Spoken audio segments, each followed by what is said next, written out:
Hello, আমি হলাম রিয়া। এটা হলো আমার জীবনের আরও একটা দিন। সকালবেলা ঘুম থেকে উঠেই কাজবাজ করে গিয়েছিলাম টিউশনে। এখন টিউশন শেষে যাচ্ছি একটা বান্ধবীর বাড়িতে প্রসাদ খেতে। কালকেই ছিল ওদের বাড়িতে মনসা পুজো, তো আমার যাওয়া হয়নি। তো আজকে সকালবেলা যেহেতু টিউশন ছিল, তো টিউশন দিয়েই গেলাম ওদের বাড়িতে প্রসাদ খেতে। আর ওদের বাড়িতে গিয়েই তো প্রথমেই আমাদের থালা ভর্তি করে প্রসাদ দিয়ে দিল। আর আমার তো প্রসাদ খেতে ভীষণ ভালো লাগে। তারপর গেলাম ঠাকুর দর্শন করতে। তারপর আমরা ভাবলাম যে বাড়ি চলে আসব, কিন্তু ওরা না খেয়ে আসতে দিচ্ছিল না। তার জন্যে আবার ঘোল খেলাম। তারপরও ভাত রান্না করেছিল, ভেন্ডি ভাজা, তার সঙ্গে আলু। এটা একটু অন্যরকম করে বানিয়েছিল, বেশ ভালো লেগেছে আমার।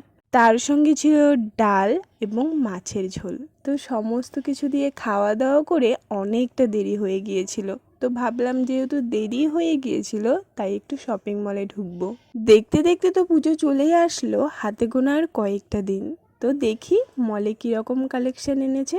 তো এটা নতুন ওপেন হয়েছে, তার জন্যে আমরা দুজন মিলে গিয়েছিলাম কালেকশন দেখতে। মোটামুটি অনেক কিছুরই কালেকশান আমাদের বেশ পছন্দ হয়েছে। অনেকক্ষণ ধরে মলের মধ্যে ঘোরাঘুরি করে বাড়ির দিকে রওনা হলাম। বাড়ি আসার সময় বাজার থেকে নিয়ে নিলাম কলা, আবার আমার বাবা গামছা নিতে বলেছিল, তো গামছাও নিলাম, নিয়ে বাড়ির দিকে রওনা হলাম। তাহলে চলো আজকের জন্য বাই।